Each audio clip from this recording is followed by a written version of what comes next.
Je suis Passy Sawela Bilelo, je suis 29e sur la liste EMER. Je suis agent fédéral au SPF Finance. Donc, je travaille au team expertise P, personne physique. Et là, je traite tout ce qui est réclamation, que ce soit administratif et judiciaire. Chers téléspectateurs, on se retrouve autour de votre émission B-City spéciale communale 2018. Dans le cadre de cette émission, nous recevons dans nos studios M. Passy Sawela Bilelo du EMER.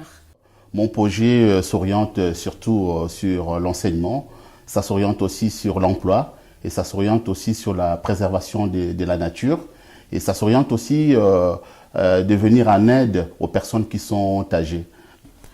La première question sera axée sur la diversité.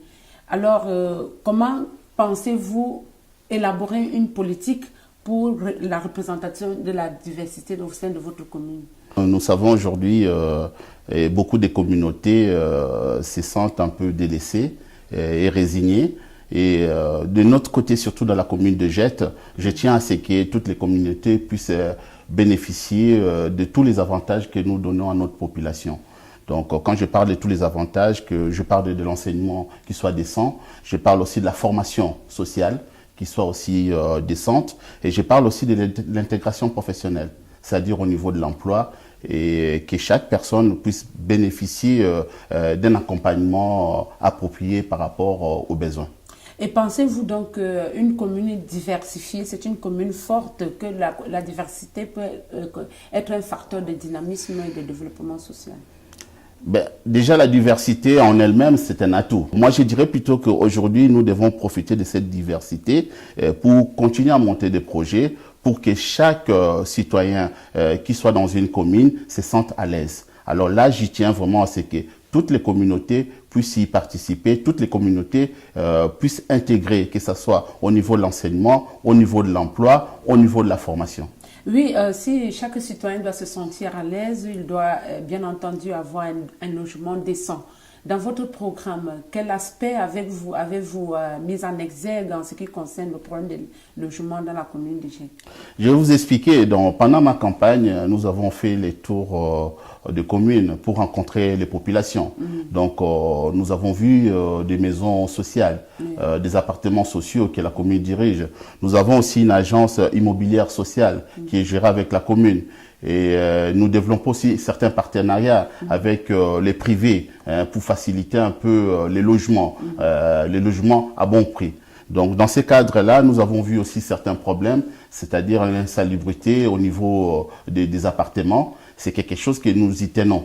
Donc, nous savons que c'est quelque chose que nous mettons en priorité et c'est quelque chose dans notre parti que nous nous attelons vraiment à ce que tout le monde puisse bénéficier d'un logement approprié et décent. Est-ce que vous pouvez, comme ça, expliquer à vos futurs électeurs ce que vous comptez faire pour des personnes à mobilité réduite? Il y a des normes qu'on a mis au niveau des rez-de-chaussée qui puissent les aider facilement, par exemple, à accéder aux ascenseurs ou bien accéder à l'entrée. Et nous continuons la même politique, c'est-à-dire dans les nouvelles constructions, nous allons faire en sorte que les personnes à mobilité réduite puissent ne pas être délaissées pour compte.